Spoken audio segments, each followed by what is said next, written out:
step into Hercule Mysteries, where Agatha Christie's Hercule Poirot solves baffling cases. In the shadowed halls of Latchmere Hall, a scream pierces the night. A young heiress attacked. A matriarch found dead in a locked room. Murder or suicide? Hercule Poirot, the brilliant Belgian detective, steps into a web of lies, where a stopped clock, a lone pearl earring, and a smudge of rouge hide a chilling truth. Who among the elegant guests? Clara, the fiancée, Harwood, the indebted captain, or Sylvia, the mysterious stranger, holds the key to a secret worth killing for? In this gripping Agatha Christie-style mystery, every clue counts, and Poirot's little gray cells will unravel a shocking twist that will leave you questioning, can you trust those closest to you? Chapter 1. The Gathering Storm. The late summer sun cast a golden haze over the sprawling grounds of Latchmere Hall, a grand Georgian estate nestled in the heart of the Somerset countryside. Its ivy-clad walls and towering chimneys stood as silent sentinels, guarding secrets older than the oaks that lined its drive. The air was thick with the scent of roses and the promise of rain, a restless undercurrent that seemed to unsettle the guests, arriving for what was to be a weekend of celebration. Lady Eleanor Ashbourne, the widowed mistress of Latchmere, had invited a select circle to mark the engagement of her only daughter Clara to the dashing but enigmatic Captain Julian Harwood. Yet, beneath the polished veneer of champagne flutes and courteous smiles, a quiet tension simmered. Captain Arthur Hastings, ever the loyal friend of Hercule Poirot, had been persuaded to attend, though he found such gatherings tiresome. He stood on the gravel drive, adjusting his cufflinks, his eyes scanning the arriving guests. There was Clara Ashbourne, radiant in a cream silk dress, her laughter bright but fleeting, as though she sensed a shadow over her joy. Beside her, Captain Harwood, tall and broad-shouldered, exuded charm, though his eyes darted too often to the corners of the scene. Lady Eleanor, elegant and imperious, greeted each guest with a smile that never reached her eyes. Her brother, Dr.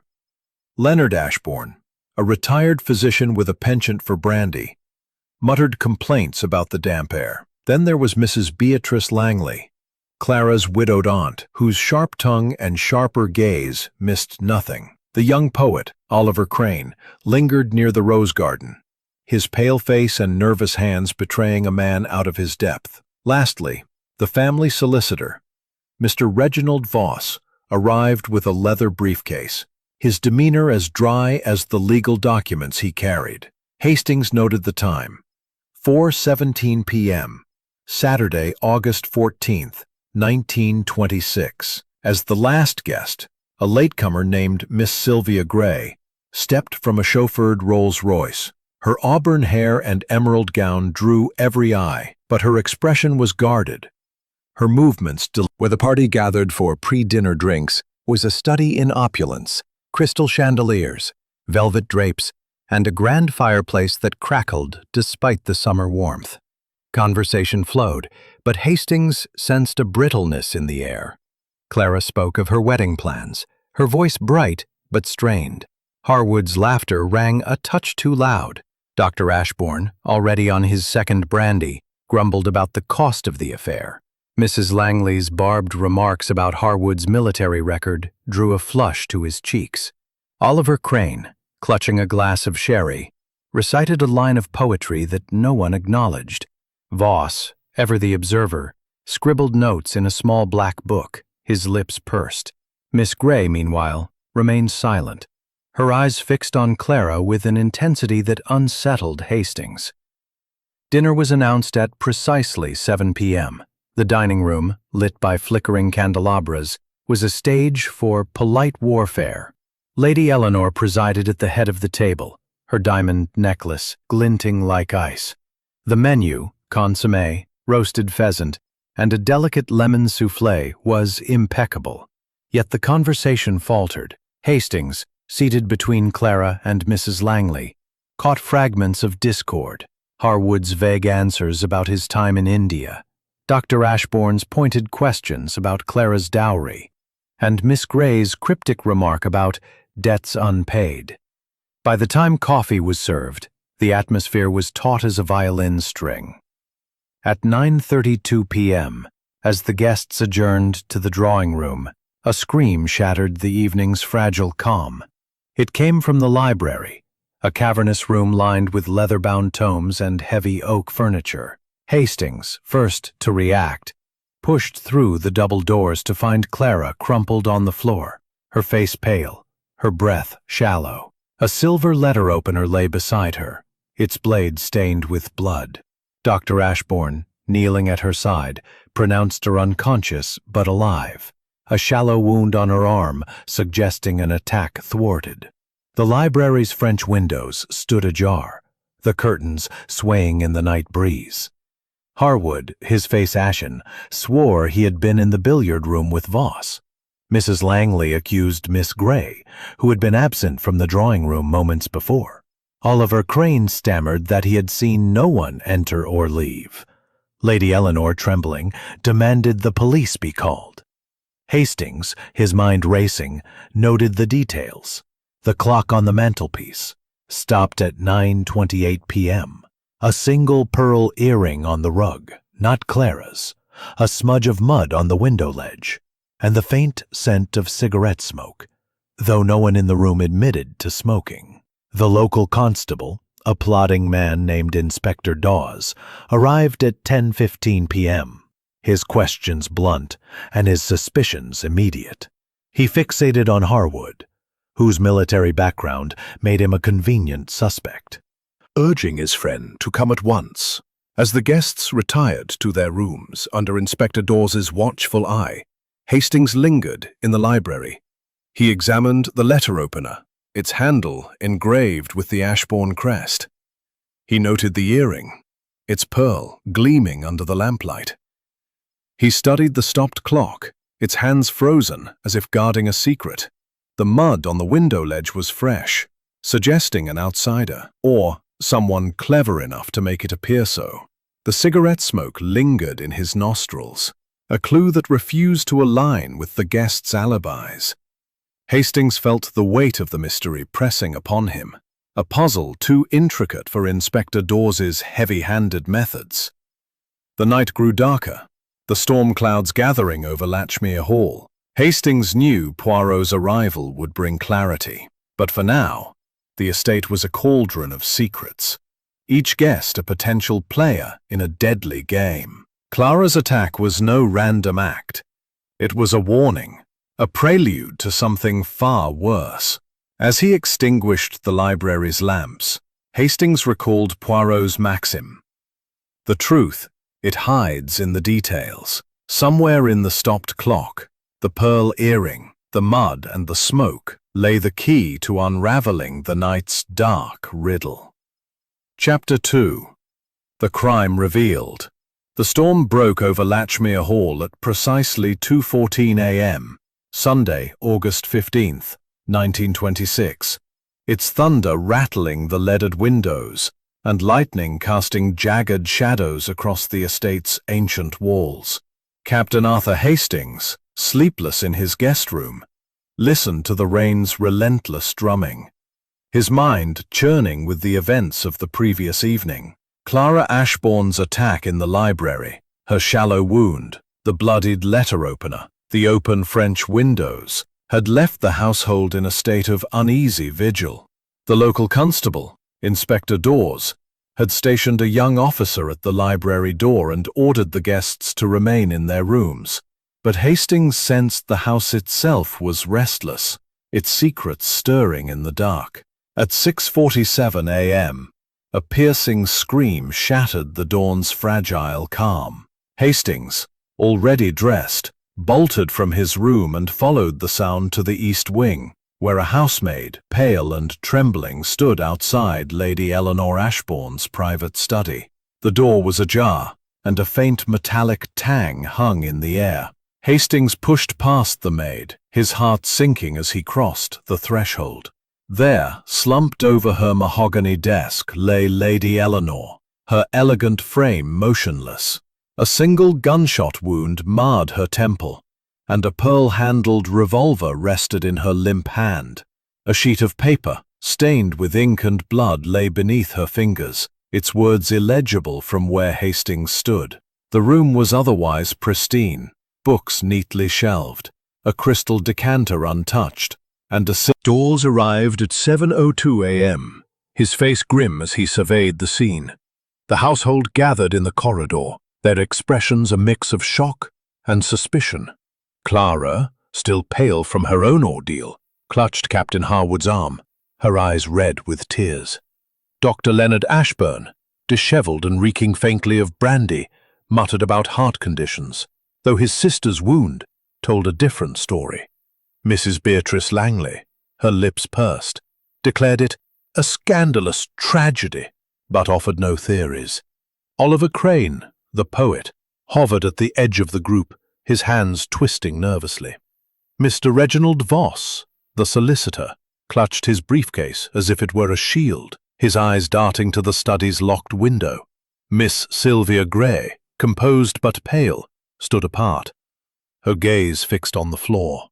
Hastings noted the time, 7:09 a.m., and the details: the revolver, its barrel still warm, the cigarette case, engraved with the initials E.A., the note, its edges curled as if hastily written, and a faint smudge of rouge on Lady Eleanor's sleeve.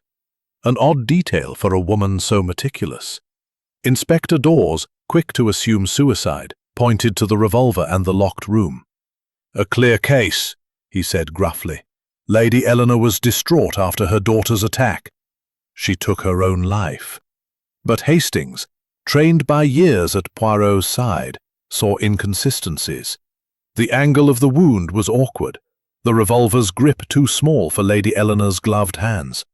The note, when Dawes finally lifted it, read only, "Forgive me, Clara." Too vague, too convenient, Hastings thought. By 8:30 a.m., the household was in chaos. Clara, near collapse, was escorted to her room by Harwood, who whispered reassurances but avoided Hastings's gaze. Dr. Ashburn demanded access to the study to examine the body. Examine the body, though his shaking hands suggested more nerves than expertise. Mrs. Langley cornered Dawes, insisting the attack on Clara and Lady Eleanor's death were connected, her voice dripping with accusation towards Miss Grey. Crane, meanwhile, slipped away to the garden, claiming he needed air. Voss, ever the bureaucrat, muttered about Lady Eleanor's will and the complications her death would cause. Miss Grey offered no comment, her silence as impenetrable as the storm clouds still lingering overhead. Hastings telephoned Poirot again at 9:15 a.m., his voice urgent. "It's no longer just an attack, Poirot. Lady Eleanor is dead, shot, in a locked room. The police say suicide, but I know better. You must come." Poirot's reply was calm, almost amused. "Mon ami, do not distress yourself. I arrive by the midday train. Observe, Hastings, but do not judge. The little grey cells, they will do the rest." The line went dead. Hastings lingered in the corridor, his mind cataloguing the morning's clues. The rouge on Lady Eleanor's sleeve, was it hers, or a trace of another's presence? The cigarette case, unopened, held no stubs, yet the library had smelled of smoke the previous night. The note's brevity puzzled him. Lady Eleanor was not a woman of few words, and the locked window, how could a murderer enter or escape a room sealed so tightly? He recalled Clara's attack, the pearl earring, the stopped clock, the mud on the window ledge. Were the two crimes linked, or was one a distraction for the other? The household gathered in the drawing room, their alibis as fragile as the china teacups they clutched. Harwood claimed he had been with Clara until midnight, then retired to his room. Dr. Ashburn admitted to wandering the halls, restless after the library incident. Mrs. Langley swore she had been in her room, though her maid hinted at hearing footsteps near the east wing at 1 a.m. Crane said he had been writing poetry in his room, but his ink-stained fingers suggested otherwise. Voss claimed he had been reviewing documents until dawn, alone.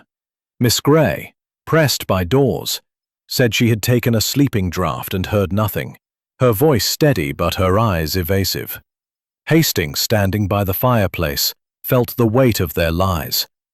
Each guest had motive: Clara's inheritance now unsecured by her mother's death, Harwood's rumoured debts, Dr. Ashburn's resentment of his sister's wealth, Mrs. Langley's jealousy of Clara's happiness, Crane's unspoken obsession with Clara, Voss's control over the family's legal affairs, Miss Grey's mysterious connection to the Ashbournes, hinted at but never explained.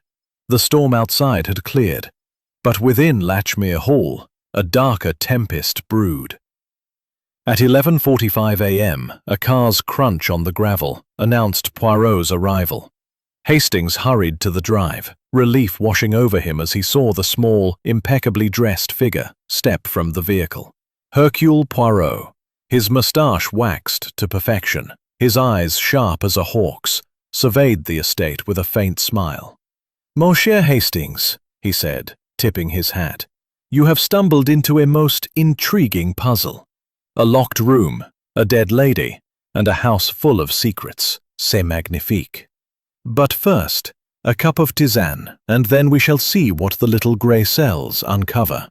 As they entered the hall, the guests' eyes turned to Poirot, some with hope, others with dread. Hastings knew the game had changed. The murderer changed.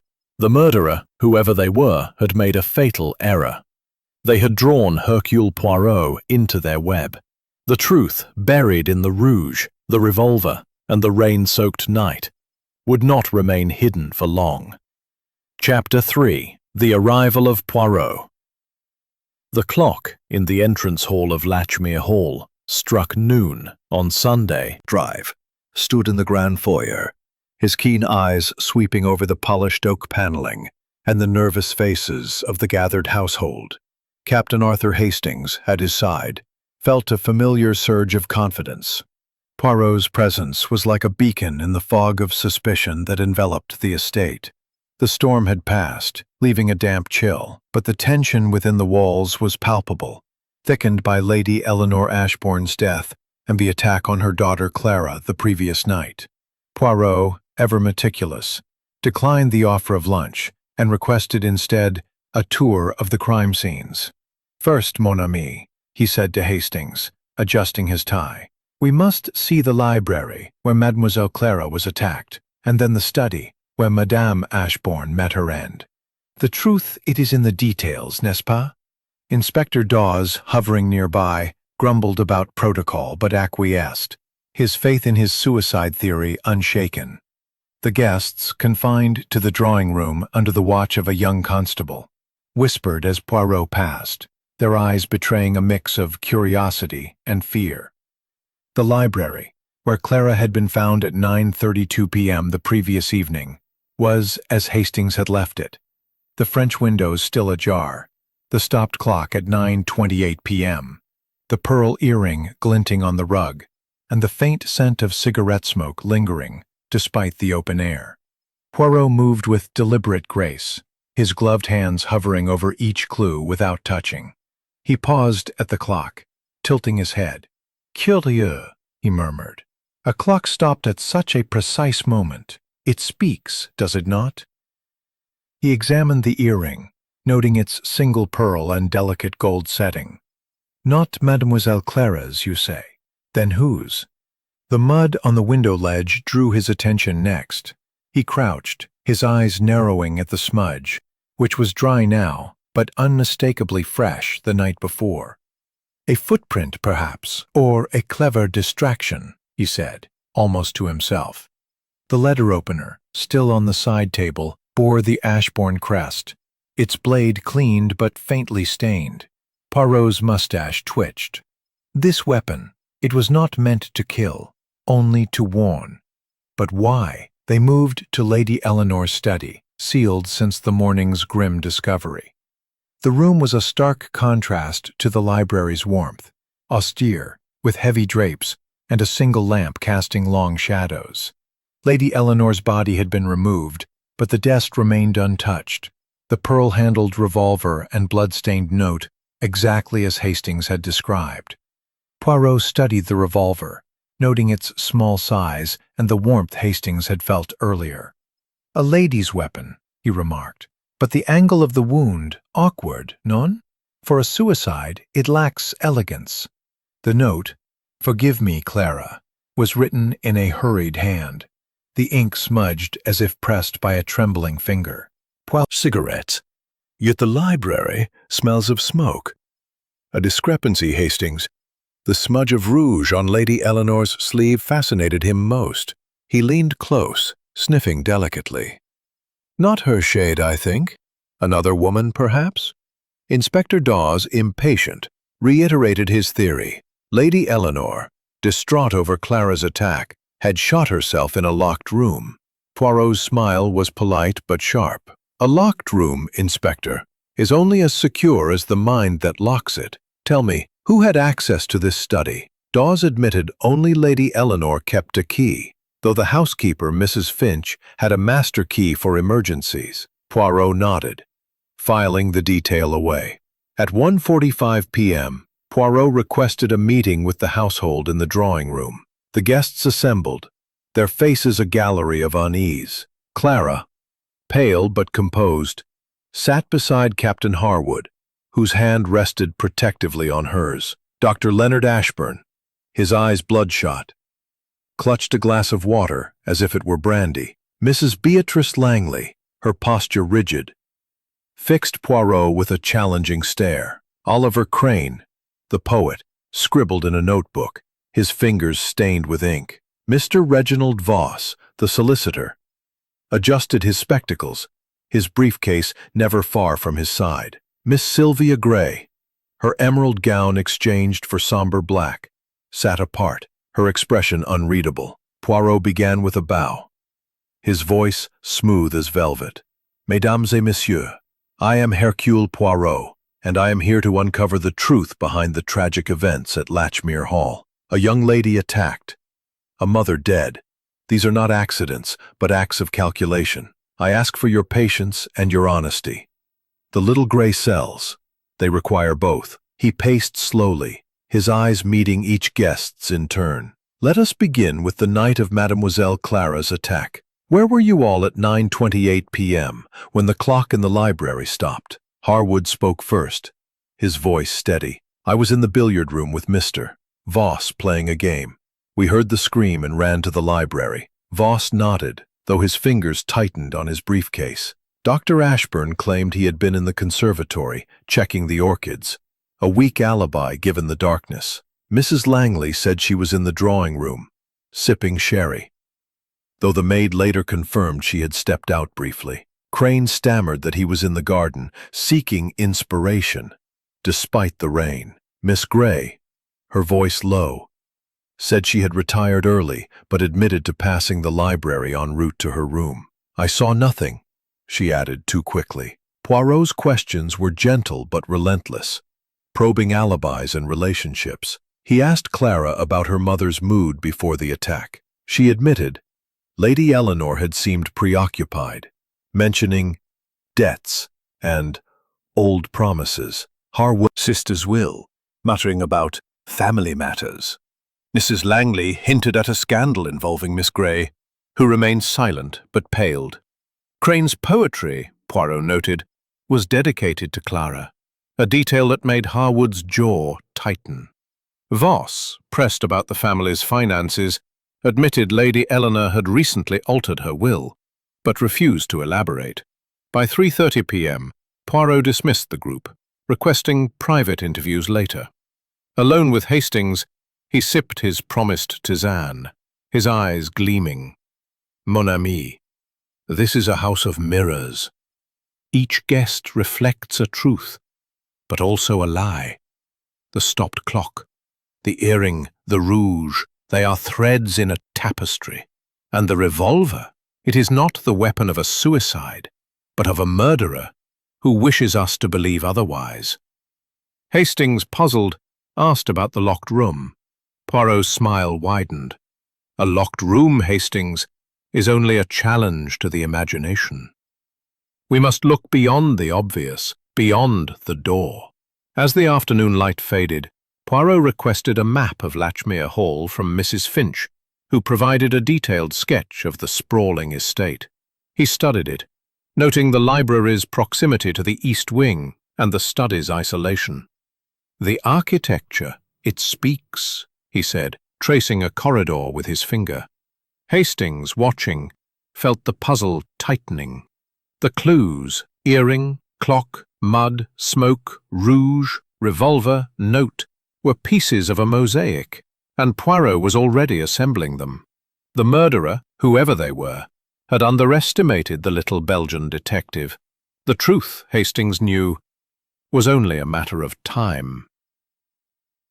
Chapter 4. The questions deepen. The afternoon light filtered through the tall windows of Latchmere Hall, casting long shadows across the drawing-room where Hercule Poirot began his private interviews on Sunday, August 15th, 1926, at precisely 4 p.m. The air was heavy with the scent of polished wood and fading roses, a stark contrast to the growing unease among the household. Captain Arthur Hastings, seated in a corner with a notebook, observed Poirot's methodical approach, his calm demeanor belying the sharpness of his questions. The library attack on Clara Ashbourne and the death of Lady Eleanor in her locked study had woven a web of suspicion, and Poirot, with his little grey cells, was determined to unravel it. Each guest, summoned one by one, faced the detective's piercing gaze, their secrets laid bare under his polite but relentless scrutiny. Poirot began with Clara Ashbourne, whose fragile beauty was marred by dark circles under her eyes. She sat opposite him, her hands clasped tightly, her engagement ring glinting in the dim light. "Mademoiselle," Poirot said, his voice soft as velvet, "tell me of the night before collapsing." She saw no one, heard only a rustle near the French windows. Poirot leaned forward, noting her hesitation. "And your mother? She was worried about you, oui? She spoke of debts and promises?" Clara nodded, her voice trembling. "She mentioned an old friend, someone from her past, but she wouldn't say who." Poirot's eyes flicked to Hastings, a silent signal to note the vagueness. Next came Captain Julian Harwood, his military bearing stiff as he sat. Poirot inquired about his alibi, playing billiards with Mr. Voss at 9:28 p.m., and Harwood confirmed it, though his jaw tightened when asked about his time in India. "Rumors of debts, Capitaine," Poirot said lightly. "They follow you, no?" Harwood's eyes flashed. Gossip, nothing more. Yet his fingers drummed on the armrest, betraying unease.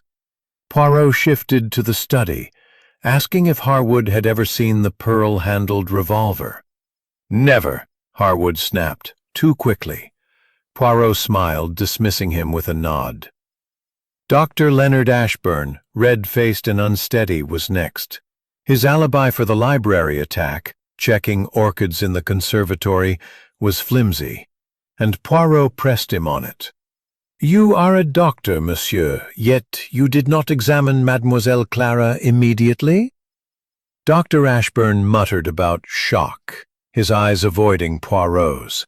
When asked about his sister's death, he grew defensive. Eleanor was headstrong, always meddling in family affairs. That note, "Forgive me, Clara," it's her handwriting, I swear. Poirot's mustache twitched. "And the rouge on her sleeve, was it hers?" Dr. Ashburn faltered, claiming ignorance. Hastings jotted down the doctor's discomfort, sensing the crack in his composure. Mrs. Beatrice Langley swept in, her sharp features set in a scowl. "This is a disgrace," she began, but Poirot cut her off with a raised hand. "Madame, you were absent from the drawing-room before Mademoiselle Clara's scream. Where were you?" "Mrs. Langley claimed she had gone to her room for a shawl." But her maid's earlier hint of footsteps near the east wing lingered in Hastings's mind. Poirot asked about her dislike of Harwood. "He's a fortune hunter," she spat. "Clara's too good for him." Her eyes darted to Miss Sylvia Grey's name when Poirot mentioned old friends of Lady Eleanor. "Ask her about debts," Mrs. Langley said venomously. "She's no stranger to this family." Poirot's expression remained unreadable. Oliver Crane, the poet, entered nervously, his ink-stained fingers clutching a tattered notebook. Poirot about Lady Eleanor's study. He claimed ignorance, yet his hands trembled when Poirot mentioned the cigarette case. "I don't smoke," Crane said, his voice barely audible. Hastings noted the poet's unease, wondering if his devotion to Clara hid darker motives. Mr. Reginald Voss, the solicitor, was next, his dry demeanour unshaken. Poirot asked about Lady Eleanor's will, recently altered. "A private matter," Voss said, adjusting his spectacles. "I cannot disclose details without her consent." Poirot's smile was thin. "She is dead, monsieur. Consent is no longer hers to give." Voss relented slightly, admitting the will favoured Clara but included provisions for others. When pressed about the study, he claimed he had never entered it, though his briefcase, always close, seemed to hold more than legal papers. Poirot asked about the pearl earring in the library. Voss's eyes flickered. "I know nothing of jewellery," he said curtly. Miss Sylvia Grey was the last, her composure a stark contrast to the other's unease. Poirot studied her, noting the elegance of her movements. "Mademoiselle, you passed the library at the time of the attack. You saw nothing?" She shook her head, her voice steady. "I was tired, Monsieur Poirot. I retired early." Poirot leaned forward. "And Madame Ashbourne? She knew you? From long ago, perhaps?" Miss Grey's lips parted, but she said only, "We met years ago, in London, a passing acquaintance." Her eyes, however, told a different story, and Hastings noted their intensity. By 7:30 p.m. the interviews concluded, and Poirot retired to the library to examine the map of Latchmere Hall. Hastings joined him, sharing his observations. Harwood's defensiveness, Dr. Ashburn's evasions, Mrs. Langley's accusations, Crane's nervousness, Voss's secrecy, and Miss Grey's guardedness. Poirot nodded, tracing the map's corridors. Each guessed Hastings is a piece of the puzzle, but the picture is not yet clear. The earring, the clock, the mud, the smoke, they connect to the rouge, the revolver, the note. But how? He paused at the map's east wing where the study lay. This locked room. It is not so locked as we think. A key, a window, a hidden passage. Something permitted entry. Dinner was a tense affair, the guests avoiding each other's eyes as they picked at their food. Poirot, seated beside Clara, spoke little, his gaze flitting from face to face. Hastings noticed Miss Grey's hand pause over her wineglass, Harwood's forced smile, and Crane's furtive glances at Clara. Inspector Dawes, dining with them, reiterated his suicide theory, but Poirot's silence said. Poirot's eyes gleamed. "Merci, madame. You have been most helpful." Alone with Hastings, Poirot sipped his tisane, his mind at work. The attack on Mademoiselle Clara was a rehearsal, Hastings, a distraction to set the stage for Madame Ashburn's murder. The clues, they are deliberate, placed to mislead. But the murderer, they have made one mistake. They have underestimated Hercule Poirot. He tapped the map. Tomorrow, we explore these passages. The truth, it hides in the walls of Latchmere Hall. As the clock struck 10 p.m., Hastings felt the weight of the day. The clues, earring, clock, mud, smoke, rouge, revolver, note, and now hidden passages were threads in a tightening noose. Poirot's arrival had shifted the game, and the murderer, somewhere in the house, was surely watching. Chapter 5. The Red Herrings. The morning of Monday, August 16th, 1926, dawned gray and damp over Latchmere Hall, the Somerset countryside shrouded in a mist that clung to the estate's ivy-clad walls. Inside, the atmosphere was no less oppressive, the household weighed down by the twin tragedies of Clara Ashburn's attack and Lady Eleanor's death. Hercule Poirot, immaculate in a charcoal suit, stood in the library, his eyes scanning the room where the first crime had unfolded. Captain Arthur Hastings, at his side, felt the familiar thrill of watching Poirot's mind at work, sifting through the tangle of clues with surgical precision. Yet the morning's events would soon deepen the mystery, as Inspector Dawes's heavy-handed investigation cast suspicion in all the wrong directions. At 8:15 a.m., Inspector Dawes gathered the household in the drawing room, his demeanor brusque as he announced new findings. "We've searched Captain Harwood's room," he declared, holding up a crumpled letter found among Harwood's belongings. It was dated a month prior, from a London creditor demanding repayment of a substantial debt. "This gives you motive, Captain," Dawes said, his voice accusing. "Lady Eleanor's wealth, passing to Clara, would solve your troubles." Harwood's face reddened, but he maintained his composure. "That letter proves nothing. I've settled my debts." Clara, beside him, clutched his arm, her eyes pleading with Poirot for intervention. Hastings noted her loyalty, but also Harwood's clenched fist, a sign of guilt or indignation. Poirot, silent until now, raised a hand. "Monsieur l'Inspecteur, a letter is but paper. It does not pull a trigger or wield a letter opener. Let us not rush to conclusions." Dawes, undeterred, pointed to Harwood's military background, suggesting familiarity with firearms.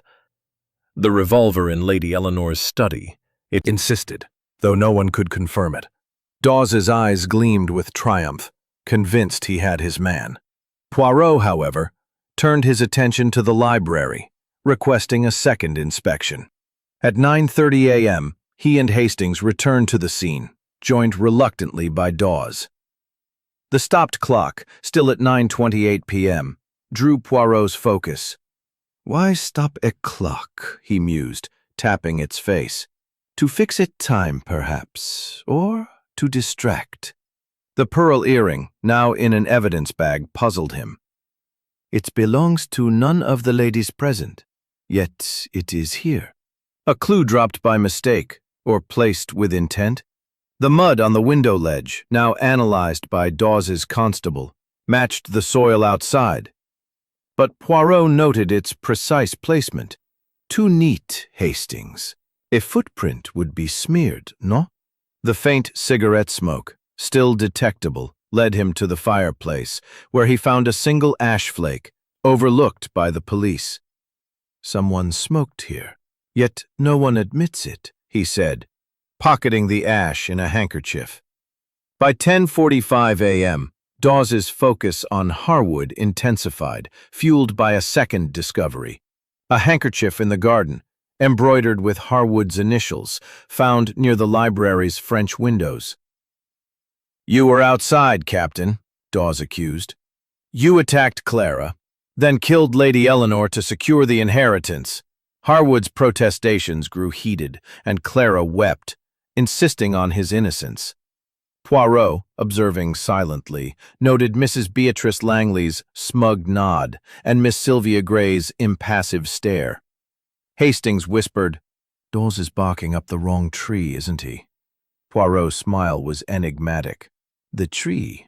It has many branches, mon ami. Let the inspector chase his shadows." At noon, Poirot requested a private meeting with Mrs. Finch, the housekeeper, in the servants' hall. She confirmed the master key's security, but revealed more about the East Wing's servant passages, used decades ago, but now dusty and forgotten. "They connect the study to the library," she said, producing an old blueprint. Poirot's eyes lit up as he traced the narrow corridors, hidden behind false panels. "A locked room is no mystery, if the walls themselves betray it," he murmured. Hastings, studying the blueprint, realized a passage ran from the study to a guest room, Miss Gray's. Poirot nodded, but said nothing, his mind clearly turning over new possibilities. Lunch was a strained affair, with Dawes glaring at Harwood and the others avoiding conversation. Mrs. Langley whispered loudly about Harwood's shady past, while Oliver Crane, the poet, scribbled furiously, his eyes darting to Clara.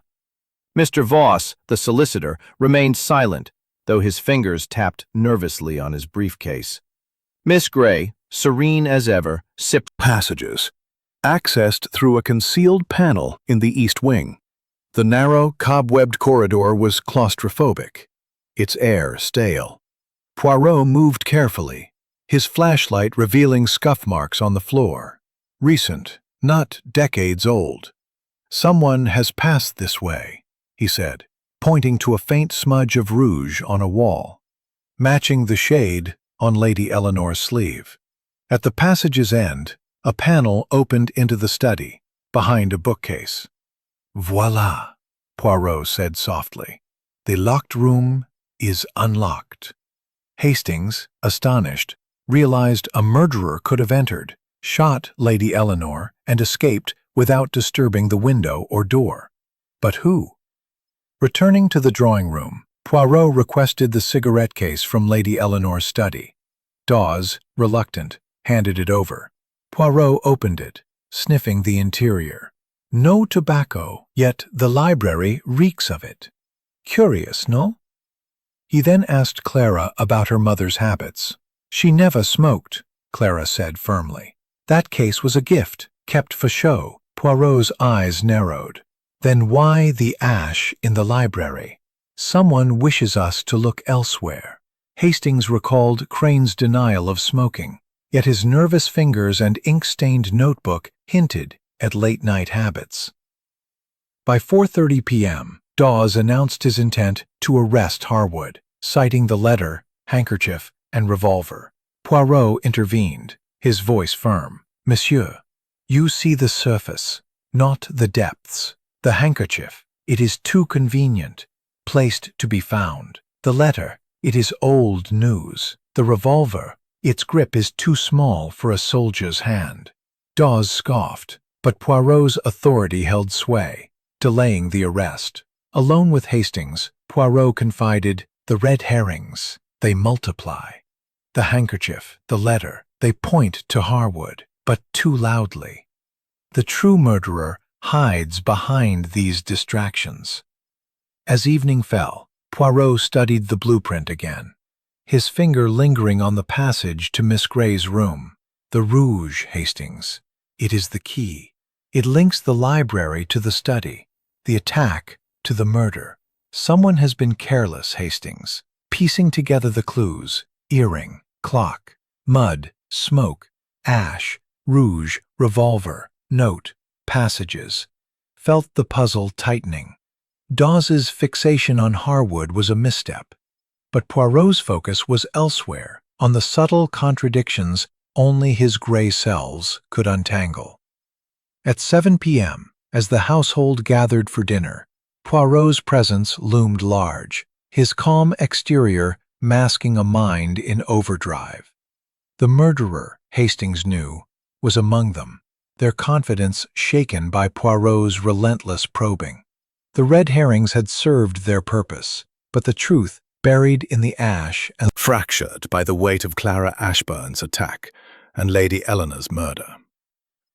Hercule Poirot, his eyes sharp as ever, sat in the library, a cup of tisane cooling beside him as he reviewed his notes.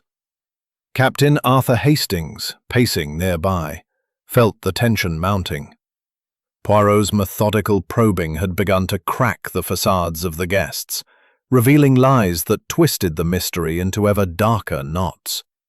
At 6:45 p.m., Poirot had requested a second round of interviews, this time in the smaller morning room. Its pale green walls and delicate furniture a deceptive contrast to the grim purpose of the gathering. He began with Dr. Leonard Ashburn, whose dishevelled appearance and brandy-tinged breath suggested a man unraveling. Poirot's voice was gentle, but unyielding. "Monsieur, you spoke of your sister's will, yet you avoided specifics. What provisions did she make that caused you such unease?" Dr. Ashburn's hands shook as he admitted Lady Eleanor had recently cut his allowance, citing his reckless habits. "She thought I drank too much," he muttered, his eyes darting to the door. "But I had no reason to harm her." Poirot leaned forward, noting a faint ink stain on the doctor's cuff, similar to those on Oliver Crane's fingers. "And the night of her death, you wandered the halls, oui? Near the east wing?" Dr. Ashburn stammered, claiming insomnia, but his flushed face betrayed a deeper secret. Next came Mrs. Beatrice Langley, her sharp tongue barely restrained. Poirot asked about her absence from the drawing room during Clara's attack, pressing her on the footsteps her maid reported near the east wing. "I was fetching a shawl," she snapped. But Poirot's eyes fixed on her trembling hands. "Madame, you spoke of Mademoiselle Gray's connection to the Ashburns. What do you know of her past?" Mrs. Langley's lips curled. "Sylvia Gray was Eleanor's protégée years ago, before Clara was born. They parted badly, something about a betrayal. Ask her about the money she borrowed and never repaid." Her venomous tone suggested personal grievance, and Hastings noted it, wondering if jealousy fueled her accusations. Captain Julian Harwood entered next, his military posture rigid but his eyes wary. Poirot revisited the creditor's letter found by Inspector Dawes, probing Harwood's financial troubles. "They're settled," Harwood insisted. But when Poirot asked about his familiarity with the pearl-handled revolver, he hesitated. "I've seen such weapons, yes, but not that one." Poirot's smile was thin. "And your engagement to Mademoiselle Clara, did Madame Ashburn approve?" Harwood admitted Lady Eleanor had reservations, citing his Clara. "A mere admiration, Monsieur Poirot," Crane stammered, but his blush suggested more. When Poirot mentioned the cigarette ash in the library, Crane's eyes widened. "I told you I don't smoke." Yet Poirot pointed to a faint nicotine stain on his fingers, hidden beneath the ink. "A poet's hands, they tell stories, no?" Crane's stammering denial only deepened Hastings's suspicion that the young man's obsession with Clara hid a dangerous edge. Mr. Reginald Voss, the solicitor, maintained his dry composure, but Poirot's questions about the will shook him. "Madame Ashbourne altered it recently, oui? Who benefited?"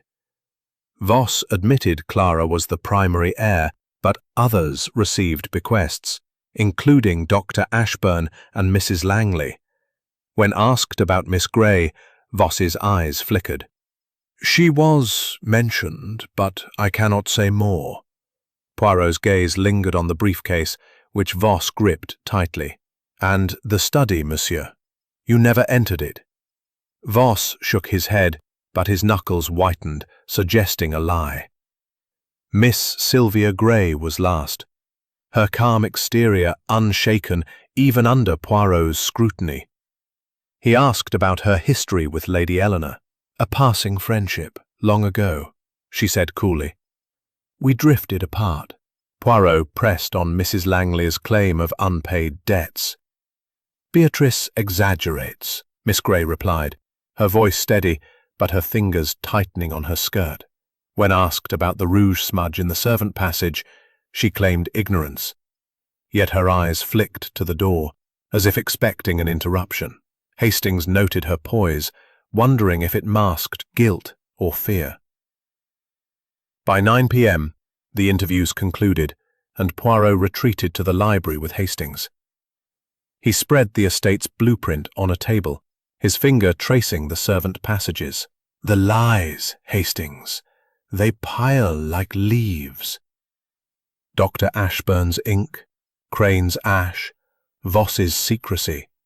Each hides something, and Mademoiselle Grey. Her calm is too perfect, no?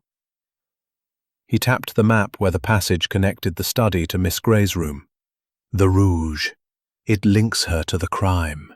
But is it hers, or a clever misdirection? At 9:30 p.m., a commotion interrupted their discussion. The housemaid, pale and trembling, reported finding a torn letter in the fireplace of the morning room. Partially burned, but legible. Poirot retrieved it, his gloved hands careful.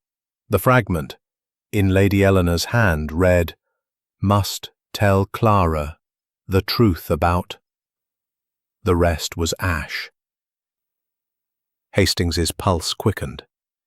The truth about what? Poirot's eyes gleamed. A secret worth killing for, mon ami. This letter, it was meant to be destroyed. But the fire was shifted uneasily. Clara gasped, clutching Harwood's hand. Dr. Ashburn's face drained of color. Mrs. Langley's eyes narrowed at Miss Grey, who remained impassive. Crane dropped his notebook, scrambling to retrieve it. Voss's spectacles glinted as he leaned forward, as if to memorize every word. Poirot held up the letter fragment. This was burned, but not enough. Who was in the morning room today? No one admitted to it, but Hastings recalled Mrs. Langley's earlier presence there. Poirot's gaze swept the room. The lies, they multiply, but the truth, it cannot hide forever. He dismissed them, his words lingering like a warning. Alone with Hastings, Poirot returned to the library, examining the cigarette ash under a magnifying glass. This ash, it is not from a cigarette, but a cigar, he said, surprising Hastings. None here admit to cigars, yet the library smells of smoke. A contradiction, oui? He then studied the pearl earring, noting its clasp was loose, as if dropped in haste. The earring, the ash, the rouge, the letter, they are threads, Hastings, leading us to the heart of the crime. As midnight approached, Hastings felt the weight of the lies. Dr. Ashburn's hidden resentment, Mrs. Langley's vendetta, Harwood's debts, Crane's obsession, Voss's secrecy, Miss Grey's past. The servant passages, the torn letter, and the cigar ash tightened the puzzle. Poirot, sipping his tisane, was calm but resolute. The murderer. They think they have outwitted us. But the little grey cells, they see through the lies. Tomorrow, we tighten the net. The emotional turning point. The dawn of Tuesday, August 17th, 1926, broke over Latchmere Hall with a pale, reluctant light, the mist lingering like a veil over the Somerset estate. Inside, the air was thick with suspicion, the household teetering on the edge of collapse under the weight of Clara Ashburn's attack and Lady Eleanor's murder. Hercule Poirot, his demeanor as composed as ever, sat in the morning room, his notebook open, his pencil poised. Captain Arthur Hastings, standing by the window, felt the strain of the past days. The lies uncovered the previous evening had deepened the mystery, but Poirot's relentless probing was beginning to fray the nerves of the guilty. Today, a crack would appear in the facade, a moment of raw truth that would shift the investigation's course. At 8:30 a.m., Poirot requested the household gather in the drawing room, his voice calm but carrying an edge that silenced their murmurs. "Mesdames et messieurs," he began, his eyes sweeping over the tense faces, "we are close to the truth, but it hides behind fear and deception. Today, I ask for honesty, not for my sake, but for Madame Ashburn and Mademoiselle, nursing a glass of water, avoided Poirot's eyes. Mrs. Beatrice Langley sat rigid, her lips pursed. Oliver Crane, the poet, clutched his notebook, his eyes darting to Clara. Mr. Reginald Voss adjusted his spectacles, his briefcase a constant shadow. Miss Sylvia Grey, serene in black silk, met Poirot's gaze with a faint, unreadable smile. Poirot held up the burned letter fragment from the morning-room fireplace. Its words must tell Clara the truth about, stark against the charred paper. "This letter," he said, "holds a secret Madame Ashburn died to protect, or to conceal. Who among you knows what she meant to reveal?" Silence followed, broken only by Clara's stifled sob. Poirot turned to her, his voice softening. "Mademoiselle, your mother spoke of debts and old promises. Did she confide in you?" Clara shook her head, tears spilling. "She was distant lately, worried. She said something about a mistake from long ago, but she wouldn't explain." Her voice broke, and Harwood's arm encircled her, his eyes flashing at Poirot as if daring further questions. The room's tension snapped when Mrs. Langley stood, her voice sharp as a blade. "Enough of this, Monsieur Poirot. You dance around the truth. Sylvia Grey knows more than she admits." She pointed at Miss Grey, whose composure faltered for a moment. "She was Eleanor's friend years ago, until she betrayed her, stole money, ran off with a man, left Eleanor humiliated. That's why Eleanor never spoke of her." Miss Grey's eyes widened, but she remained silent, her hands clasped tightly. Poirot raised a hand. "Madame Langley, accusations are not proof. What do you know of this betrayal?" Mrs. Langley faltered, admitting she had only heard rumours from Eleanor, but her venom was undiminished. "Ask her about the money she owed. Ask why she came back now." Miss Grey rose, her voice steady but cold. "Beatrice, your jealousy blinds you. Yes, Eleanor and I parted ways, but it was no betrayal. She lent me money, which I repaid years ago. I came here at her invitation, nothing more." Her words were calm, but Hastings noted a tremor in her fingers, a crack in her poised exterior. Poirot's eyes gleamed. "Mademoiselle Grey, this invitation, when did you receive it?" She hesitated, then said, "A week ago. A letter, asking me to attend Clara's engagement." Poirot nodded, filing the detail away. The breaking point came at 10:15 a.m., when Clara, overwrought, stood suddenly, her voice raw. "Stop it, all of you! Mother is dead, and you're tearing each other apart. I can't bear it." She swayed, and Harwood caught her, but not before she clutched Poirot's sleeve, her eyes. Ashbourne flinch, Crane's pen freeze, and Voss's spectacles slip down his nose. Miss Grey's face remained impassive, but her eyes flickered with something, guilt or recognition. Poirot seized the moment, his voice gentle but commanding. "Mademoiselle Clara, this fear of your mother's, who did she suspect?" Clara shook her head, sobbing. "She wouldn't say. Only that it was someone close, someone she trusted." The room fell silent, each guest avoiding the other's eyes. Poirot turned to the group. "Someone here knows this truth. The letter, the rouge, the cigar ash, they point to it. Speak now, or the net tightens." No one responded, but the air crackled with unspoken guilt. At 11 a.m., Poirot and Hastings retired to the library to review the clues. Poirot spread the estate's blueprint alongside the burned letter fragment, the pearl earring, and a vial containing the cigar ash. Clara's outburst, Hastings. It is the key. Her mother feared someone close, someone trusted. This is no stranger's crime. He tapped the blueprint's servant passages. The rouge in the passage. It matches none of the ladies' shades, yet it is there. A deliberate clue or a mistake? He examined the earring. its loose clasp glinting. "This belongs to no one, yet it was left in the library. A woman's jewel, perhaps, but whose?" The cigar ash, he confirmed, was from a Havana, rare and expensive. Crane denies smoking, but his fingers betray him. Or is it another's cigar? Hastings suggested Dr. Ashbourne, whose ink-stained cuff hinted at late-night writing. Poirot nodded. "Possible, mon ami. His resentment of his sister runs deep, but Mrs. Langley's hatred of Miss Grey, Harwood's debts, Voss's secrecy, each is a thread." He paused, studying the letter fragment.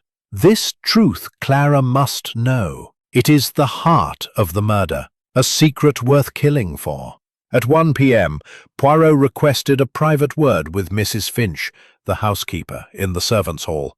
She revealed a new detail. Lady Eleanor had been seen arguing with Voss in her study 2 days before her death over changes to the will. She was upset, Mrs. Finch said, saying he was too involved in family matters. Poirot's eyes narrowed. "And the cigar ash, madame? Does anyone here smoke Havanas?" Mrs. Finch hesitated, then admitted Dr. Ashbourne occasionally indulged, though he claimed to have quit. By 3 p.m., Poirot returned to the study, examining the revolver and the note. "Forgive me, Clara." He noted the ink's slight irregularity, as if written under duress. "The note, it is genuine, but the context, it is manipulated," he told Hastings. "The rouge smudge on Lady Eleanor's lingering like a spectre." Poirot's presence was a quiet pressure, his questions peeling back layers of deceit. Hastings watched the guests. Dr. Ashburn's furtive glances, Mrs. Langley's simmering anger, Harwood's protective grip on Clara, Crane's nervous scribbling, Voss's guarded silence, Miss Grey's enigmatic calm. The truth Clara's outburst had revealed, that Lady Eleanor feared someone close, tightened the circle of suspicion. Poirot, sipping his tisane, was a predator, waiting for the final misstep. The murderer, Hastings knew, was feeling the noose. Chapter 9. The Trap. The evening of Tuesday, August 17th, 1926, settled over Latchmere Hall with a deceptive calm, the mist outside softening the sharp edges of the estate's Georgian silhouette. Inside, the air crackled with tension, the household frayed by Clara Ashburn's emotional outburst and the mounting weight of Hercule Poirot's relentless investigation. Captain Arthur Hastings, seated in the library, watched Poirot prepare for what he sensed was a pivotal moment. The detective's eyes gleamed with purpose, his meticulous mind ready to spring a trap. The clues, pearl earring, stopped clock, mud, cigar ash, rouge, revolver, burned letter, and servant passages had woven a complex web, and Poirot was poised to tighten it around the guilty. At 7 p.m., Poirot summoned the household to the drawing room, his voice commanding yet polite. "Mesdames et messieurs," he began, standing before the grand fireplace, its flames casting shadows across his immaculate suit. "Tonight, we approach the truth. 2 crimes have stained this house: the attack on Mademoiselle Clara and the murder of Madame Ashburn. They are linked not by chance but by design. I ask you now to listen carefully, for the murderer is among us." The guests shifted uneasily. Clara, pale and clinging to Captain Harwood. Dr. Leonard Ashburn, his hands unsteady. Mrs. Beatrice Langley, her eyes sharp with accusation. Oliver Crane, clutching his notebook. Mr. Reginald Voss, his briefcase a shield. And Miss Sylvia Grey, serene but watchful. Poirot held up the burned letter fragment. Its words, "Must tell Clara the truth about," a silent accusation. "This letter," he said, "holds the key to Madame Ashburn's death. She wished to reveal a secret, one so dangerous it cost her life. But let us first revisit the attack on Mademoiselle Clara." He paced slowly, his gaze sweeping the room. The library, 9:28 p.m. Saturday. A stopped clock, a pearl earring, mud on the window ledge, cigar ash in the fireplace. These are not random. They are deliberate. He paused, letting the words sink in. The clock was stopped to fix a time, but whose? The earring belongs to no one here, yet it was left. The mud suggests an outsider, but the passages tell another story. And the ash, Havana, rare, smoked by someone who denies it. Dr. Ashburn coughed, his face flushed. Poirot's eyes flicked to him. Monsieur, you enjoy a Havana, no? Yet you claim to have quit. Dr. Ashburn stammered, I haven't smoked in months. Poirot's smile was thin. The ash, it is fresh. And your cuff, stained with ink, writing perhaps, like the note in Madame Ashburn's study. The doctor's eyes widened, but he said nothing. Poirot turned, I've no part in this. Poirot nodded, but his gaze lingered, noting her clenched hands. To Harwood, Poirot said, Capitaine, your debts are no secret, and Madame Ashburn disapproved of your engagement. The handkerchief in the garden, embroidered with your initials, it points to you, no? Harwood's jaw tightened. Planted, I swear. I was in my room. Clara's hand squeezed his, her eyes pleading. Crane, trembling, drew Poirot's attention next. Monsieur, your poetry sings of Mademoiselle Clara, but your fingers betray a smoker's habit. Were you in the library, perhaps, leaving ash? Crane shook his head vehemently, his notebook slipping to the floor. Poirot retrieved it, glancing at a page filled with fervent verses about Clara. Passion. It can drive a man to desperate acts, he murmured. Voss, ever composed, faced Poirot's scrutiny. Monsieur, the will. Madame Ashburn altered it, and you argued with her. What did you fear she would reveal? Voss adjusted his spectacles. Legal matters, nothing more. I protect the family's interests. Poirot's eyes narrowed at the briefcase, which Voss clutched tightly. Finally, Poirot turned to Miss Grey. Mademoiselle, you arrived late, invited by Madame Ashburn after years apart. The rouge in the passage, it is not yours. Yet you were near the library. What did she want to tell Clara about you? Miss Grey's composure held, but her voice was tight. I don't know, Monsieur Poirot. Our past was settled. Poirot stepped back, his voice rising. One of you knows the truth. The servant passages allowed entry to the study. The rouge links the crimes. The cigar ash betrays a liar. And this letter, he held it aloft.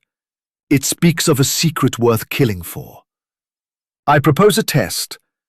Tonight, at 10 p.m., we will reconstruct the night of Mademoiselle Clara's attack. Each of you will take your place as you claimed to be at 9:28 p.m. The truth, it will reveal itself. The room erupted in protests. Harwood called it theatrical nonsense. Dr. Ashburn muttered about his health, and Mrs. Langley accused Poirot of protecting Miss Grey. Clara, trembling, agreed to participate, her trust in Poirot absolute. Inspector Dawes, present but skeptical, grudgingly allowed the plan, though he still eyed Harwood. Poirot dismissed the group, instructing them to prepare. The murderer, he told Hastings privately, will falter under pressure. The trap, it is set. At 9:45 p.m., the household reassembled. Poirot positioned each guest. From the windows, and Hastings, alert, saw a shadow move outside. Poirot, quick as a cat, opened the doors, but no one was there. The clock, reset to 9:28 p.m., ticked on. Returning to the drawing room at 10:15 p.m., Poirot faced the group. The shadow. It was no ghost. Someone moved tonight. As they did then, he held up a fresh clue. A cigar stub, found just outside the library windows. Havana, again. Who smokes it? Silence followed, but Crane's face paled, and Dr. Ashbourne's hand twitched. Mrs. Langley gasped, pointing at Miss Grey. She was in the passage. I'm sure of it. Miss Grey shook her head, her calm cracking. I was in my room, as I said. Poirot's voice was low, dangerous. The trap has sprung. The cigar, the shadow, the rouge, they point to one among you. Tomorrow, we will know. He dismissed them, their faces a mix of fear and defiance. Alone with Hastings, he confided, the reconstruction. It was not for the crime, but for the guilty to betray themselves. The cigar stub, it was placed tonight, by the murderer, to confuse us further. But they have made a mistake, Hastings, studying the blueprint and clues, earring, clock, mud, ash, rouge, revolver, note, passages, letter, stub. Felt the net closing. Poirot's trap had shaken the guilty, and the truth, buried in the shadows of Latchmere Hall, was within reach. The murderer, watching from among the guests, was running out of time. Chapter 10. The Reveal. The morning of Wednesday, August 18th, 1926, dawned with a brittle clarity over Latchmere Hall. The Somerset mist burned away by a sun that did little to warm the chilled atmosphere within the estate. Hercule Poirot, his suit as impeccable as ever, stood in the drawing-room, his hands clasped behind his back, his eyes gleaming with the certainty of a man who had unravelled a knot. Captain Arthur Hastings, seated near the fireplace, felt the weight of anticipation. Poirot's trap the previous evening had shaken the household, and now the detective was ready to lay bare the truth behind Clara Ashbourne's attack and Lady Eleanor's murder. The guests, summoned at 10 a.m., filed in with faces drawn. Clara, pale but resolute, beside Captain Harwood. Dr. Leonard Ashbourne, his eyes bloodshot. Mrs. Beatrice Langley, her lips tight. Oliver Crane, clutching his notebook. Mr. Reginald Voss, his briefcase ever present, and Miss Sylvia Grey, her composure a fragile mask. Poirot began with a bow, his voice calm but commanding. Mesdames et messieurs, the time for lies is over. 2 crimes have stained Latchmere Hall. The attack on Mademoiselle Clara and the murder of Madame Ashbourne. Trembling hands, Mrs. Langley's narrowed eyes, Crane's nervous fidgeting, Voss's rigid posture, and Miss Grey's faint, fleeting smile. Poirot held up the burned letter fragment. Its words must tell Clara the truth about a silent accusation. This letter, he said, is the heart of the crime. Madame Ashbourne wished to reveal a secret, one that threatened someone in this room. But let us begin with the attack on Mademoiselle Clara, Saturday, 9:28 p.m. in the library. He gestured to the clues on a table. The pearl earring, the stopped clock, the cigar ash, the mud smudge. The clock was stopped to fix a time, suggesting an outsider. The earring belonging to no one here was a distraction. The mud, too neat, was placed to mislead, and the ash, Havana, smoked by one who denies it. His eyes flicked to Dr. Ashbourne, who flinched. Poirot continued, pacing slowly. The attack was not meant to kill Mademoiselle Clara, but to warn, to distract. It set the stage for the true crime, the murder of Madame Ashbourne, Sunday, 2:14 a.m., in her locked study. He displayed the pearl-handled revolver, the note, "Forgive me, Clara," and a vial of rouge. The revolver too small for a suicide's hand, the note, written under duress. The rouge, not Madame Ashbourne's, left on her sleeve and in the servant passage. These clues, they point to a murderer who used the passages to enter and escape, staging a locked-room suicide. He turned to the blueprint of Latchmere Hall, tapping the servant passages. These corridors, forgotten but not unused, Connect the study to Mademoiselle Gray's room. The rouge, it was found here, suggesting her presence. But is it hers? Miss Gray's eyes narrowed, but she remained silent. Poirot's voice sharpened. The cigar ash, it is Havana, smoked by Dr. Ashburn, who claims to have quit. The ink on his cuff matches the notes, and the letter fragment, burned to hide a truth about whom. Poirot faced the group, his gaze piercing. Let us reconstruct. Madame Ashburn learned a secret, one she planned to tell Clara. This secret threatened someone's position, wealth, or reputation. The attack on Clara was a diversion to sow fear and confusion. Then the murderer entered the study via the passage, forced Madame Ashburn to write the note, and shot her, arranging the scene as suicide. But they left traces: rouge, ash, a loose earring, a burned letter. He turned to Dr. Ashburn. Monsieur, your resentment of your sister's control over the family fortune is no secret. She cut your allowance, threatened to disinherit you. The cigar ash places you in the library, the ink on your cuff in the study. Did you attack Clara? To Mrs. Langley.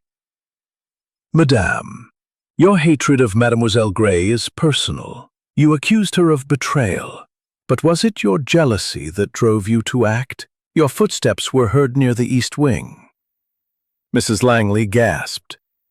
I despised Sylvia, but I'm no murderer. Her denial rang hollow, her eyes darting to Miss Gray. To Harwood, Poirot said, Capitaine, your debts and Madame Ashbourne's disapproval made you a suspect. The handkerchief was planted, but your secrecy fuels doubt. Harwood's face reddened. I swear, I'm innocent. Clara clung to him, her trust unwavering. Crane, trembling, faced Poirot's scrutiny. Monsieur, your obsession with Mademoiselle Clara is in every line of your poetry. Did you attack her to prove your devotion, then kill Madame Ashbourne to silence her disapproval? Crane dropped his notebook, stammering, No, I could never. Voss, calm but pale, was next. Monsieur, you argued with Madame Ashbourne over her will. Did you fear her changes would expose your manipulations? Voss adjusted his spectacles. I served the family. Nothing more. His voice was steady, but his grip on the briefcase tightened. Finally, Poirot turned to Miss Gray. Mademoiselle, you were Madame Ashbourne's friend, parted by a scandal. The letter. She wished to tell Clara about you. Why? Miss Gray's composure cracked, her voice low.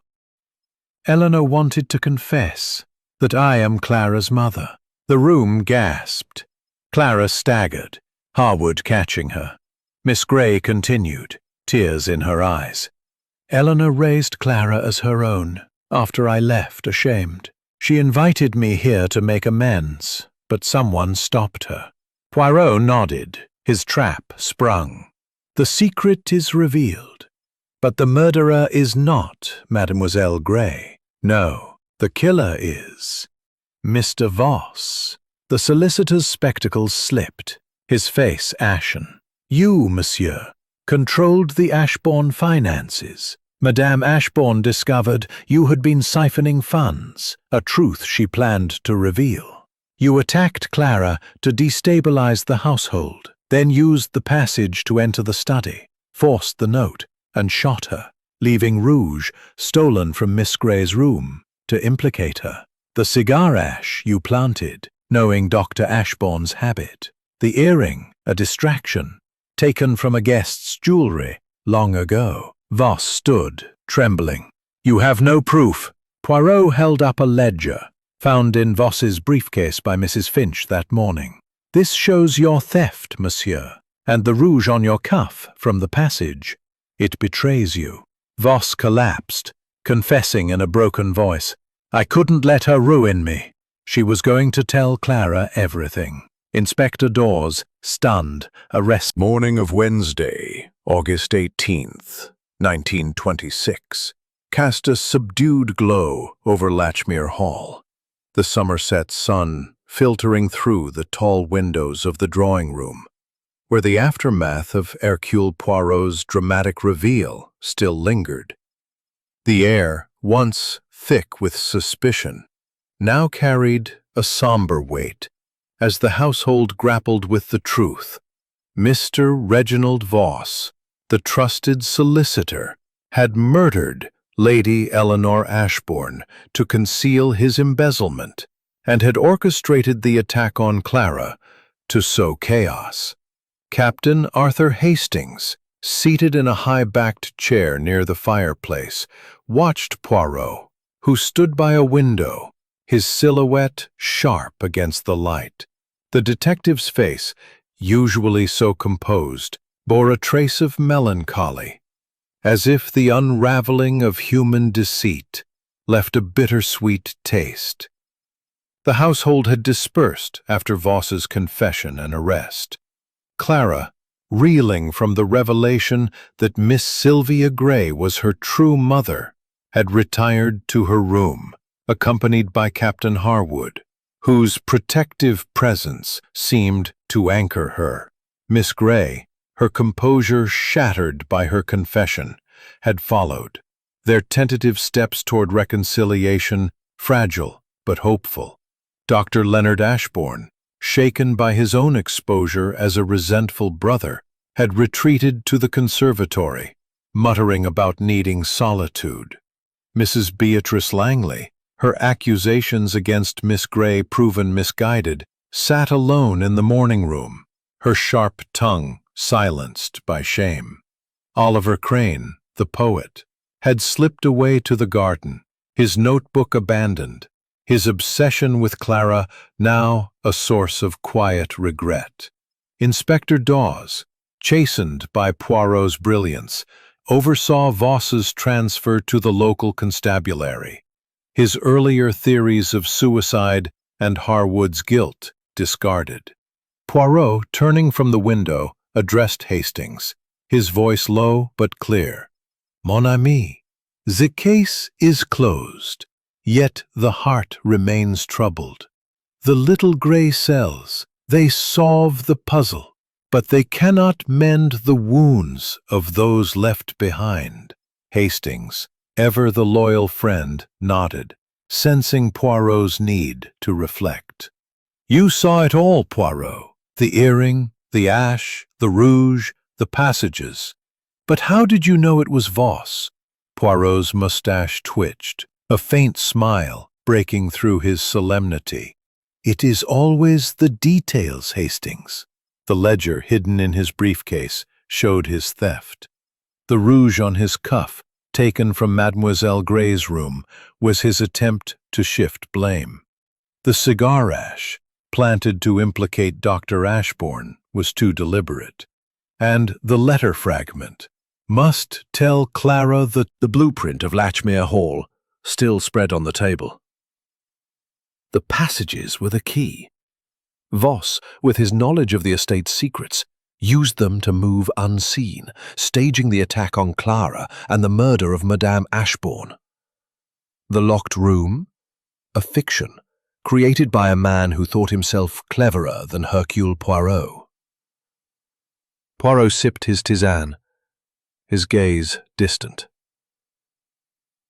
The human heart, Hastings.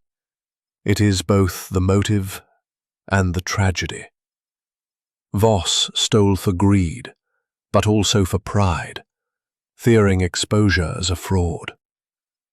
Madame Ashbourne, she wished to right an old wrong, to tell Clara of her true mother. And Mademoiselle Grey, she carried the burden of a past mistake, yet returned to face it. Each acted from their own truth, yet it led to death. Hastings, moved by Poirot's words, asked, "Do you ever tire of it, Poirot? The lies, the betrayal?" Poirot's smile was wistful. "No, mon ami. To find the truth, to bring order to chaos. It is my purpose." but I am not immune to the sadness it reveals. At 11:30 a.m., Clara and Miss Grey entered the drawing room, their faces marked by tears, but also a tentative warmth. Clara approached Poirot, her voice soft. "Monsieur Poirot, I owe you everything.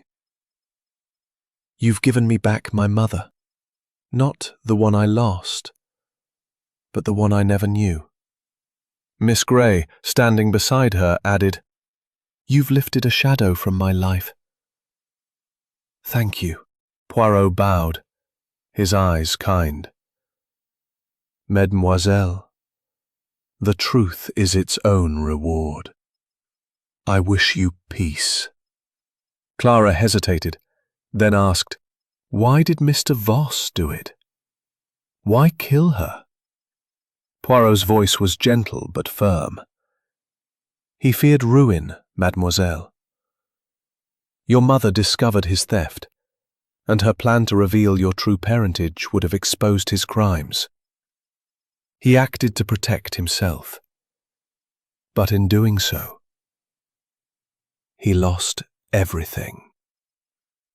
Harwood joined them, his expression softer than Hastings had ever seen. "Monsieur Poirot, I misjudged you. I thought you'd accuse me, like Dawes."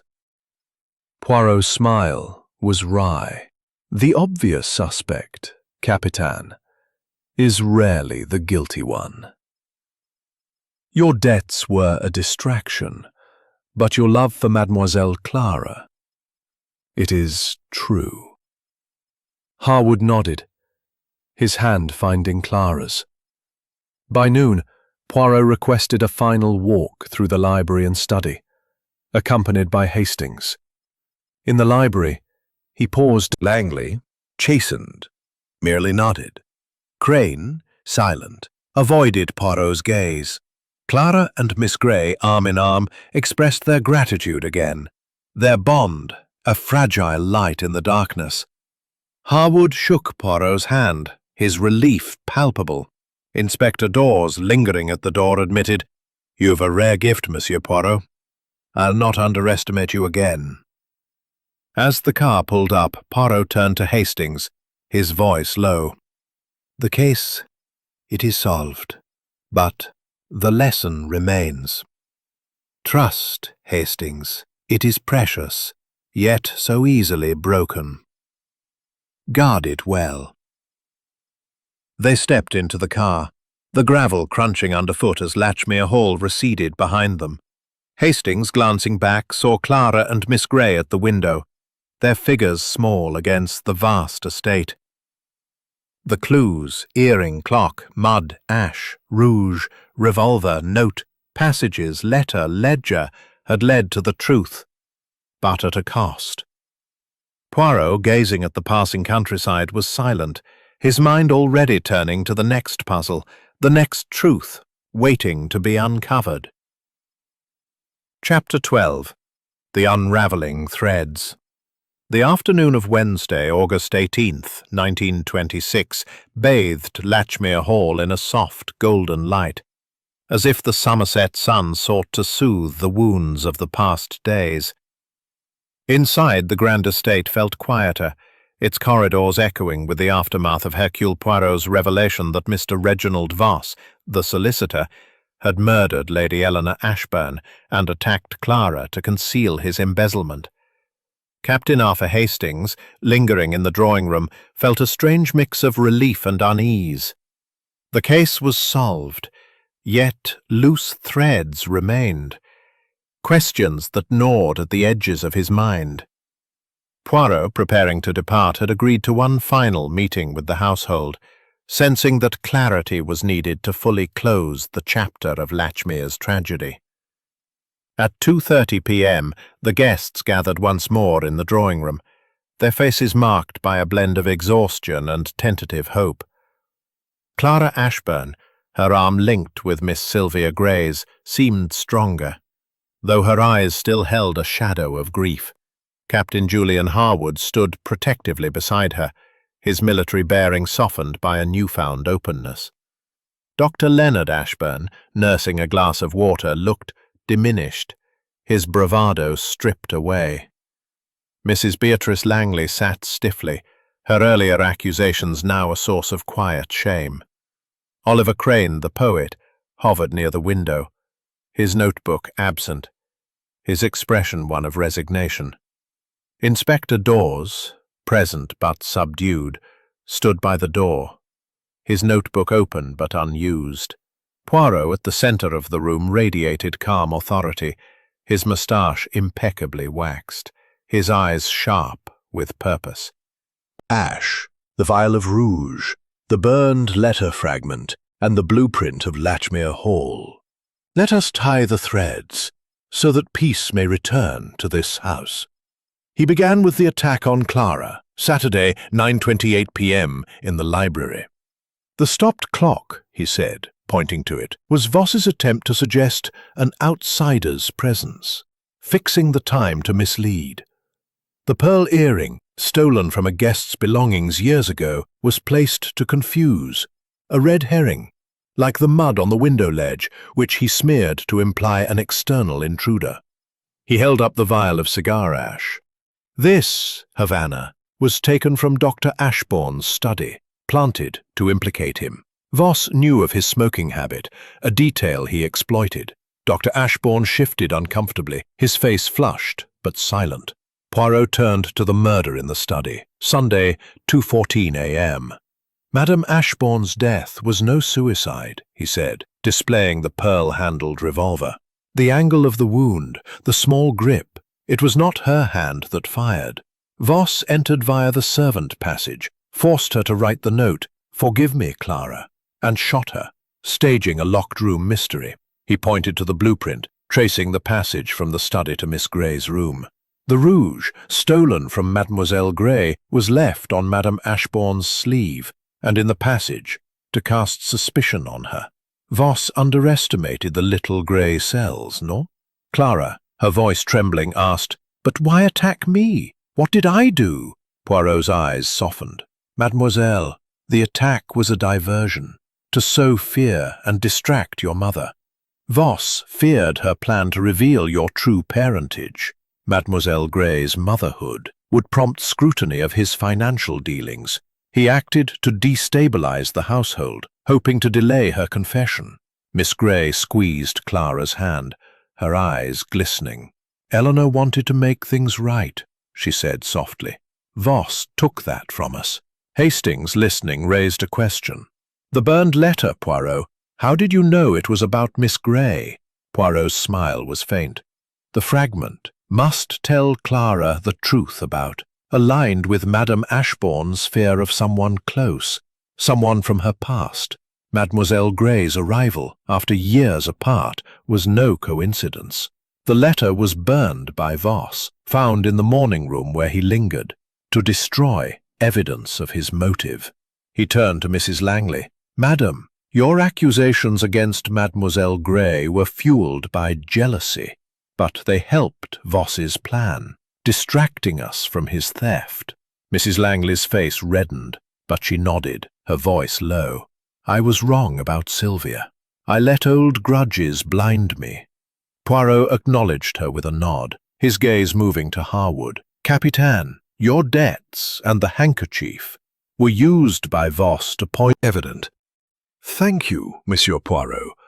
I thought I'd be arrested." To Crane, Poirot said, "Monsieur, your poetry revealed your heart, but not your guilt. Your nervousness was that of a man in love, not a murderer." Crane's eyes dropped. A weight lifted, but replaced by quiet sorrow. Dr. Ashburn, clearing his throat, admitted, "I was weak, resenting Eleanor's control, but I'd never harm her." Poirot's gaze was kind but firm. "Weakness, monsieur, is human. Greed, as Voss showed, is deadly."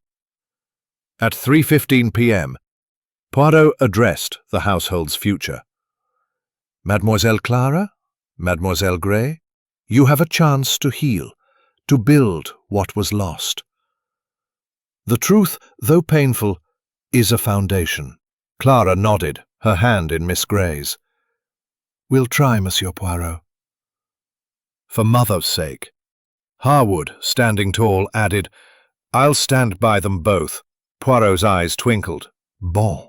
Love, it is the antidote to betrayal." Inspector Dawes, stepping forward, offered a rare apology. "I misjudged the case, Monsieur Poirot."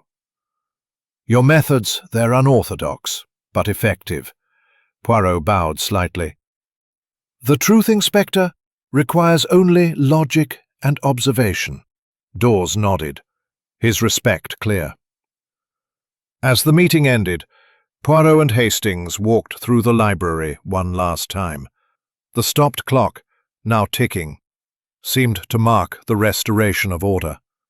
The earring, ash, rouge, and letter fragment, once riddles, were now silent witnesses to Voss's downfall.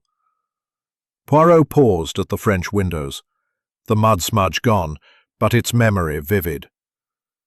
"The clues, Hastings. They spoke when no one else would. The passage, the ledger, the rouge, they betrayed the betrayer." By 4 p.m., Poirot's car waited in the drive. The household gathered to bid farewell, their faces a mix of gratitude and relief.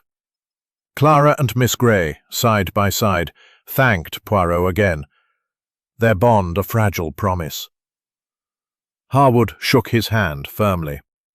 Dr. Ashburn and Mrs. Langley offered quiet nods, their pride humbled.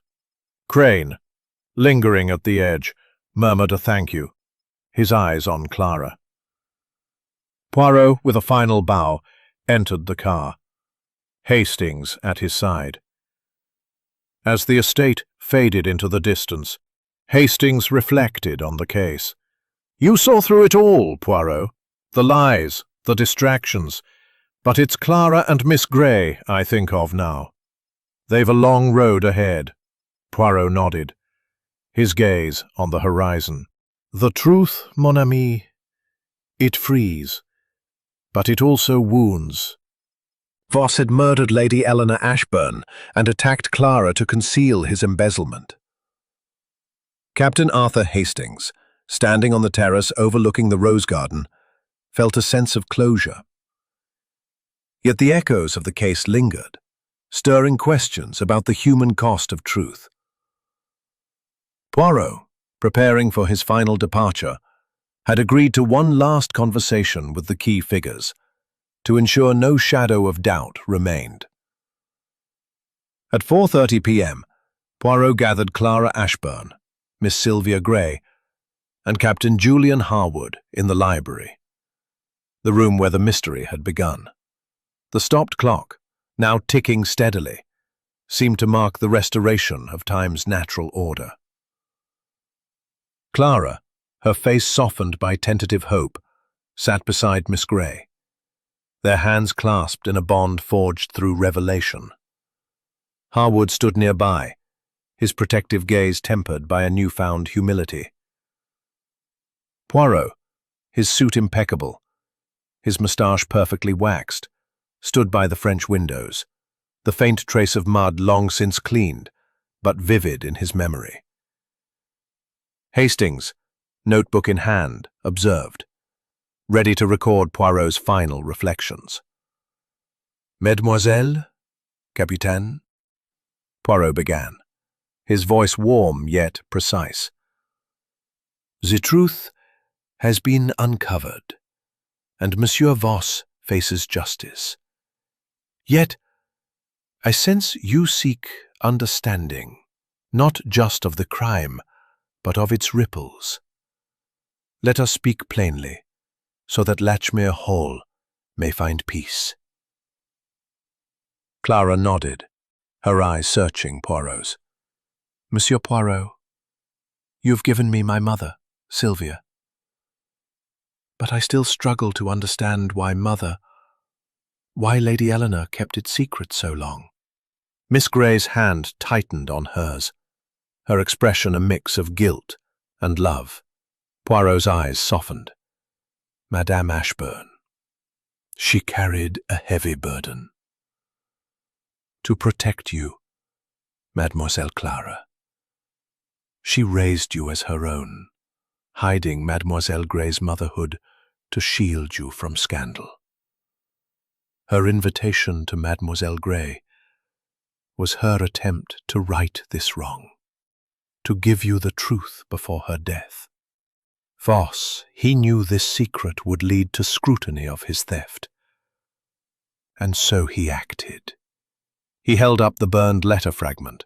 Its words must tell Clara the truth about a poignant reminder.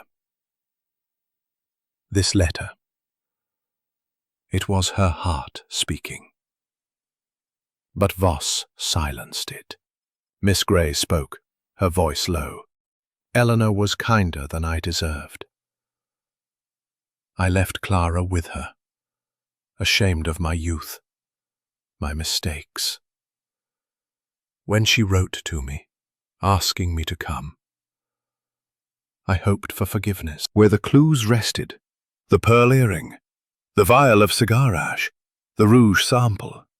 Oui, Hastings, the earring, stolen from a guest's belongings years ago, was a distraction, left to suggest an outsider. The cigar ash, Havana, was taken from Dr. Ashburn's study to implicate him, as Voss knew his habits. The rouge, stolen from Mademoiselle Grey's room, was smeared in the passage and on Madame Ashburn's sleeve to cast suspicion on her.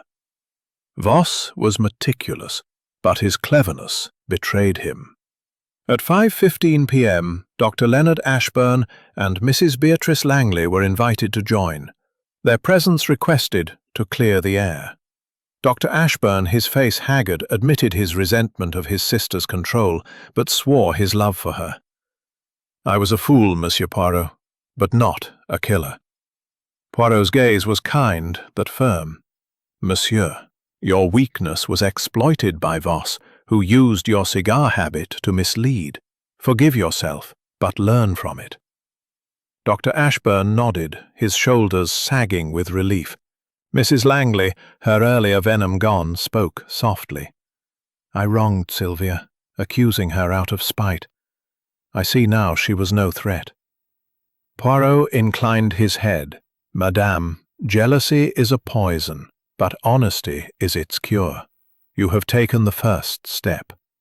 Miss Grey offered a small smile, a gesture of reconciliation that eased the room's tension. Oliver Crane, lingering at the door, was called forward. His poet's heart, once consumed by Clara, seemed quieter now. Monsieur Poirot, I wrote for her, but I meant no harm, he said, his voice barely audible. Poirot's response was gentle. Monsieur, love must be free, not possessive. Your poetry, let it sing of new muses. Crane nodded, a weight lifted, though his eyes lingered on Clara with a wistful sadness. At 6 p.m., Inspector Dawes joined them, his earlier skepticism replaced by respect. Monsieur Poirot, I've seen many cases, but none like this. How did you piece it together so quickly? Poirot's smile was modest. The little grey cells, Inspector. They see what the eyes miss. The ledger, found by Madame Finch, showed Voss's theft. The rouge, the ash, the passages. They were his mistakes, left for me to find. Dawes shook his head, marvelling. You've a gift, sir. I'll not forget it. As the meeting drew to a close, Poirot walked through the study one final time, Hastings at his side. The desk, once stained with blood, was now clean, but the memory of Lady Eleanor's death lingered. The note, Poirot said, gesturing to where it had lain, was her last act of love, forced by Voss, but written for Clara. The truth, it always finds a way. Hastings nodded, thinking of the clue, and Miss Grey, arm in arm, thanked him with quiet sincerity. Harwood saluted, his respect clear. Dr. Ashburn and Mrs. Langley offered subdued farewells, their pride tempered. Crane, standing apart, gave a small nod. Poirot, with a final bow, turned to Hastings. Mon ami, the case is closed, but the echoes of truth, they resonate. Let us leave Latchmere to its future. As the car rolled down the gravel drive, Hastings looked back at the hall, its windows glowing in the dusk. "They'll be all right, won't they, Poirot?" he asked. Poirot's gaze was distant, his voice soft. "The heart mends, Hastings, when truth is its guide. We have done our part." The estate faded into the twilight, and Poirot, ever the seeker of order, turned his thoughts to the next challenge, the next truth, waiting to be uncovered. Chapter 14. The Healing Begins. The evening of Wednesday, August 18th, 1926, settled over Latchmere Hall with a tranquil hush. The Somerset sky painted in hues of amber and violet, as the sun dipped below the horizon. The estate, once a crucible of suspicion and deceit, now exhaled a tentative breath of renewal. Its wounds laid bare by Hercule Poirot's unmasking of Mr. Reginald Voss, as Lady Eleanor Ashburn's murderer and Clara's attacker. Captain Arthur Hastings, standing in the grand foyer, felt the weight of the case lifting, though a quiet melancholy lingered. The truth had been revealed, but its ripples demanded time to settle. Poirot, preparing for his final departure, had agreed to one last gathering. To ensure the household could move forward, their paths illuminated by the clarity he had brought. At 7:30 p.m., Poirot convened the key figures in the drawing-room, its chandelier casting a warm glow over the assembled faces. Clara Ashburn, her hand clasped in Miss Sylvia Grey's, radiated a fragile strength, her eyes reflecting both grief and hope. Captain Julian Harwood, ever at her side, stood with a quiet resolve, his earlier defensiveness replaced by a commitment to Clara's future. Dr. Leonard Ashburn, his face etched with remorse, sat near the fireplace, his usual brandy replaced by a cup of tea. Mrs. Beatrice Langley, her sharp edges softened, occupied a corner, her gaze no longer accusatory. Oliver Crane, the poet, lingered by the window, his hands empty without his notebook, his obsession with Clara fading into a wistful acceptance. Inspector Dawes, though officially a testament to the resilience of love, Clara, her voice steady despite her emotions, addressed Poirot. "Monsieur Poirot, you've given me more than justice. You've given me my mother, Sylvia, and a chance to understand Lady Eleanor's sacrifice." Miss Grey, her eyes glistening, added, "Eleanor's death was a tragedy, but her wish for truth lives on in Clara and me. We owe you everything." Poirot bowed, his expression kind. "Mesdemoiselles, the heart finds its way when guided by honesty. You have each other now. Cherish this gift." Harwood stepped forward, his tone earnest. "Monsieur Poirot, I was a fool to doubt you. Clara and Sylvia have my promise. I'll stand by them, debts or no debts."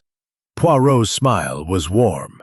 "Capitaine, your loyalty is your strength. Let it guide you." Hastings, watching, noted the sincerity in Harwood's eyes, a man redeemed by love rather than wealth. Poirot turned to Dr. Ashburn, whose remorse was palpable. "Monsieur, your sister's death was not your doing, but your resentment fed the shadows. What will you do now?" Dr. Ashburn's voice was low, almost broken. "I've been selfish, Monsieur Poirot. I'll honor Eleanor by living better, not for money, but for family."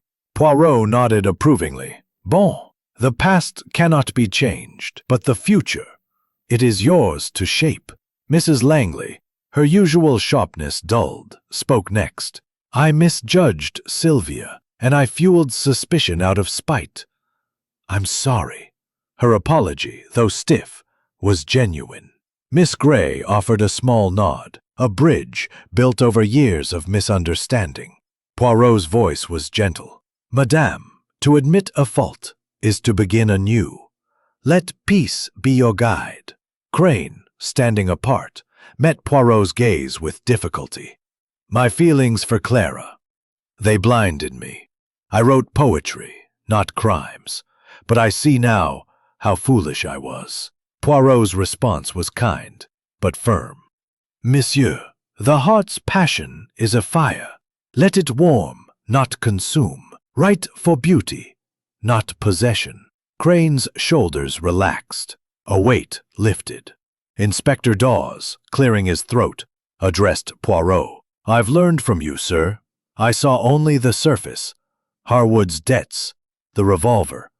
But you saw the truth. I'll not forget it. Poirot's mustache twitched with a faint smile. Inspector, the eyes see what the mind allows. Keep yours open, and you will see far. Hastings, moved by the scene, asked Poirot privately, the clues, Poirot. How did they all fit so perfectly? Poirot gestured to the table, where the earring, cigar ash, rouge, and letter fragment lay. Each was a thread, Hastings. Precision. The puzzle now clear in hindsight. At 8:30 p.m., Poirot and Hastings walk through the library one last time. The ticking clock, the clean window ledge, the faint scent of roses, all spoke of a house reclaiming its peace. The truth, mon ami, Poirot said, pausing at the French windows. It is like a rose, beautiful, but it pricks those who mishandle it. Voss learned this too late. Hastings nodded, thinking of Clara and Miss Grey, their reunion, a fragile bloom amidst thorns. By 9 p.m., Poirot's car waited in the drive. The household gathered, their farewells heartfelt. Clara and Miss Grey, hand in hand, thanked Poirot with quiet tears. Harwood saluted Doctor. Ashbourne and Mrs. Langley offered subdued gratitude, and Crane gave a silent nod. Poirot, with a final bow, entered the car, Hastings beside him. As they drove away, Hastings looked back at Latchmere Hall, its lights glowing in the dusk. They'll heal, won't they? He asked. Poirot's gaze was soft. With time, mon ami. The truth cuts, but it also mends. The car rolled into the night, leaving the estate to its new beginning. Chapter 15. The Final Farewell. The twilight of Wednesday, August 18th, 1926, enveloped Latchmere Hall in a gentle embrace, the Somerset sky awash with deepening purples and golds, as the day surrendered to night. The grand estate, once a stage for betrayal and murder, now stood as a quiet testament to the resilience of those who remained. Hercule Poirot's unmasking of Mr. Reginald Voss as the orchestrator of Clara Ashbourne's attack and Lady Eleanor's murder had lifted the veil of deceit, leaving behind a household ready to heal.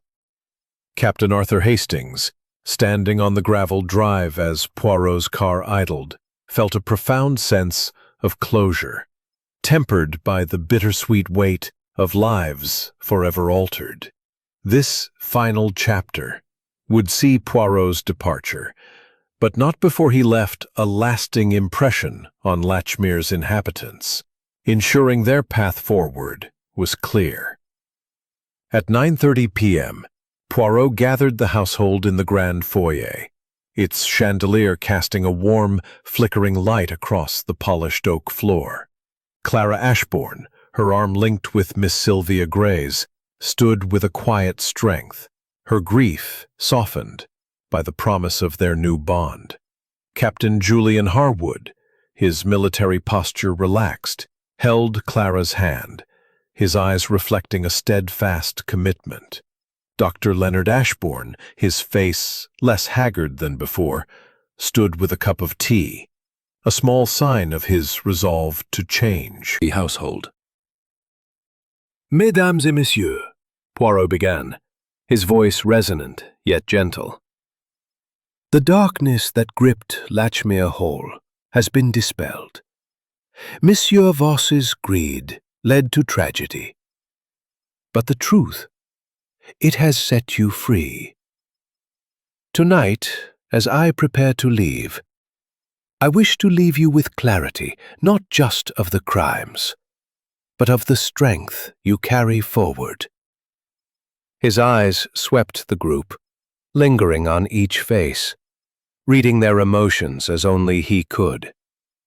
Clara stepped forward, her voice steady. Monsieur Poirot, you've given me more than justice. You've given me Sylvia, my mother, and a chance to honor Lady Eleanor's memory.